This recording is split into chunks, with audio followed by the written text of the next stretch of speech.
So greetings Mr. Giri and Mr. Gareth. Thank you so much for joining us and dedicating your time for this interview. Let's start off with the basics. What organization do you represent, and could you explain more about the eco-labeling system? Thank you, Ms. Kamila. It's a pleasure and privilege to be here in Uzbekistan. We have been here for the last 3 days and we have enjoyed the culture, hospitality and the excellent work which you have been doing. We are from the Global Eco-Labeling Network. I am from India and I chair the Global Eco-Labeling Network. This is a network of 40 eco-labels which are located across 60 countries all over the world. We are more than 30 years old. The network is 30 years old. The most important thing is an eco-label is one which assures the environmental sustainability of a product you buy. Whenever you buy a product, you always look at the price of the product, you always look at the quality of the product. You don't know about the damage that the product could cause during its entire life cycle, whether it was manufactured or when it is being used or when it is being disposed of. So the eco-label captures the entire environmental impact of a product during its entire life cycle. And an eco-labeled product, that to a type 1 eco-labeled product which we represent, is the one which ensures that the overall environmental impact is the lowest. So when you buy a product of that nature, a eco-labeled product, the overall environmental impact is less and ultimately the quality will be good and the overall price of the product over a period of time will also be lower. So it's a win for the customer, it's a win for the overall government, it's a win for the environment, it's a win for the future generations. So we are from the Global Eco-Labeling Network and my colleague Gareth is the Secretary General. He comes from Australia. Over to you, Gareth. Thanks, Chairman Giri. So my job is to work with our existing members, but also work with new countries as they start to come on board. Globally, consumers, industry and workers are looking for a better future, and that is often reflected in an eco-labeled product. From a consumer point of view, as Chairman Giri said, you're getting a better quality of product. Those eco-labeled products have the lowest footprint of any product. So we've been here this week working with our local member, Green Standard, and thank you to both the President's leadership for declaring 2025 a year of ecology and green economy, but also to the Ministry for doing the hard work and getting the details correct. So the Ministry of Ecology in particular, both the Minister and the staff have done a huge body of work to get us to a point. We're confident that Uzbekistan Eco-Label will grow and provide both export and import opportunities across a large range of sectors. What are the basic requirements for the countries to join the network, and what are the categories? So we're quite an exclusive club. We require a alignment with an international standard called 1424, which basically sets out a life cycle approach, as Chairman Giri said, to any product. So there's a fair bit of science applied to the research and development of standards for each of those categories. So if we go, for example, to the European Union, our largest member, they have 102,000 categories, lines of products. If we go to our oldest member, Blue Angel, from Germany, which is older than Jen, they've very deep experience in certain sectors. As a member organization, our members are able to set up MOUs and share memorandums of understanding or mutual recognition agreements where they can swap their standards and share those standards to grow different markets. We bring members in through a process as associates, and then they become full members subject to our rigorous approval process, which includes an audit system called Genesis, an international compliance system. So members start as associate, they become full once they've gone through that auditing, that third-party auditing again of those systems. Now this year, Uzbekistan will go through both that Genesis system, but it will also host the AGM. So twice a year we meet in different countries for our board meetings and our formal governance. Next week we're going to the European Union, but then in October we're coming back to Uzbekistan with over 60 representatives from over 40 countries.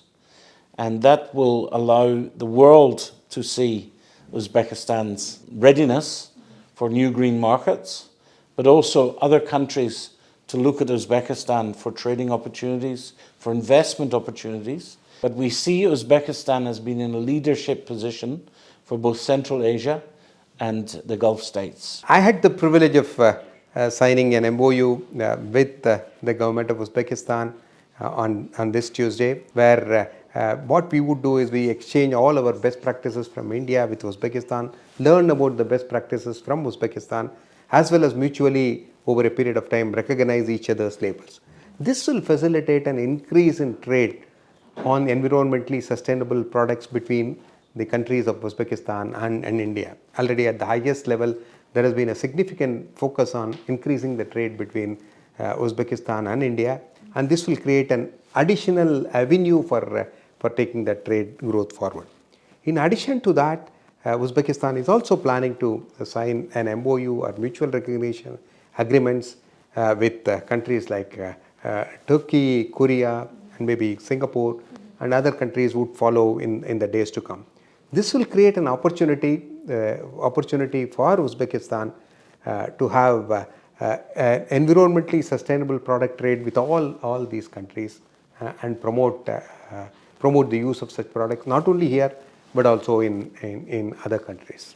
And I'd just like to add the design of the process, the integrity and trust sits with the government of Uzbekistan through the Minister of Ecology, through the Environment Ministry, and that then allows other accreditation bodies and certification bodies to join through that scheme to expand the number of sectors covered and ultimately to expand trade.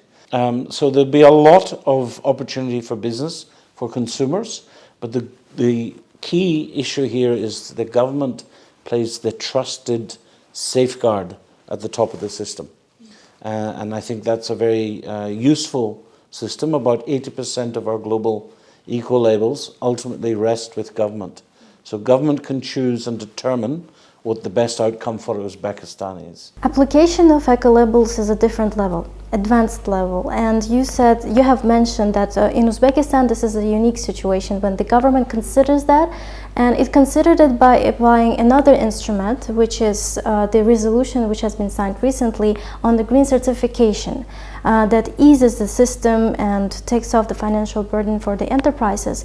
So how do you think is the market of Uzbekistan ready for this kind of implementation? So like any market, you've got leaders and followers. And the government has been very careful in designing a system that will be attractive to those leaders, but also provide support to those followers who over time can grow and change to that leadership position.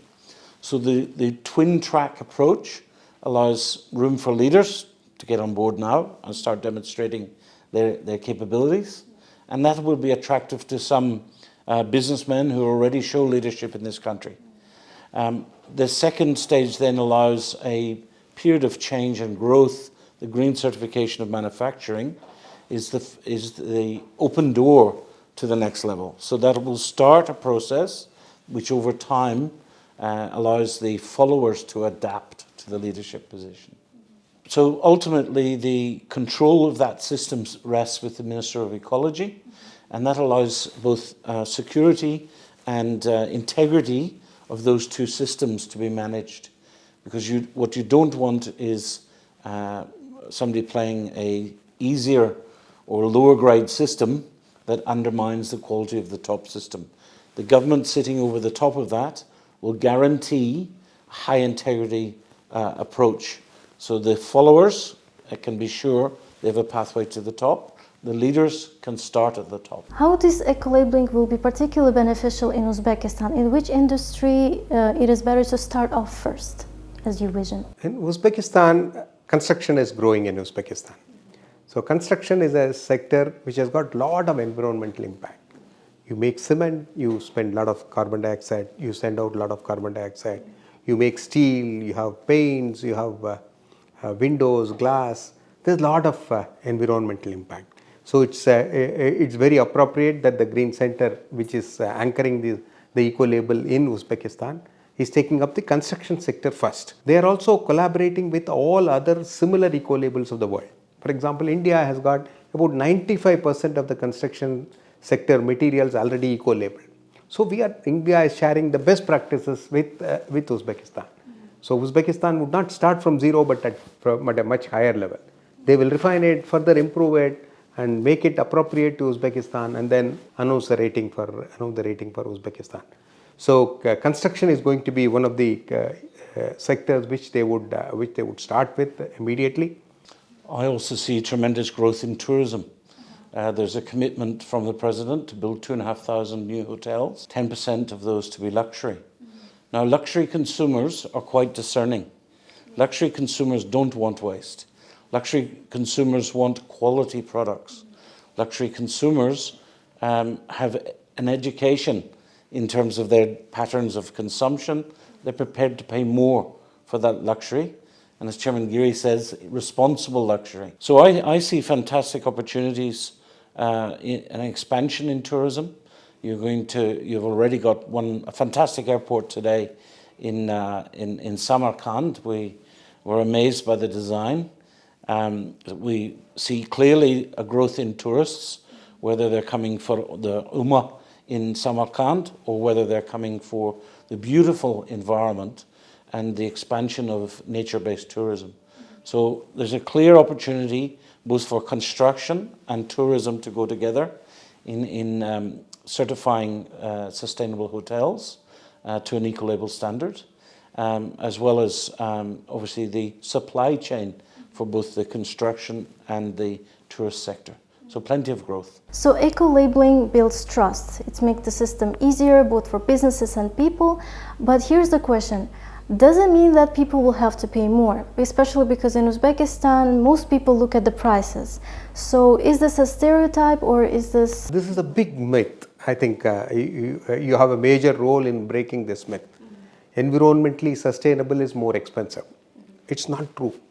It used to be perhaps about 30, 40 years back when environment was not considered a main activity or a main job. Right now, if you are not environmentally sustainable, you are being more expensive. Let me give you one example. India started with green buildings in the year 2003-2004. When the first green buildings were built, they were about 25% more expensive. Why? These products were not available. These products were not massively produced. Their designers were not available for green buildings.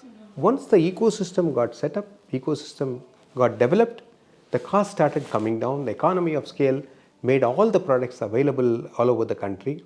But right now, India has reached a stage where a green building, which consumes lower energy, 30 to 40% lower energy, 30 to 40% lower water, very little waste generation or high amount of waste recirculation.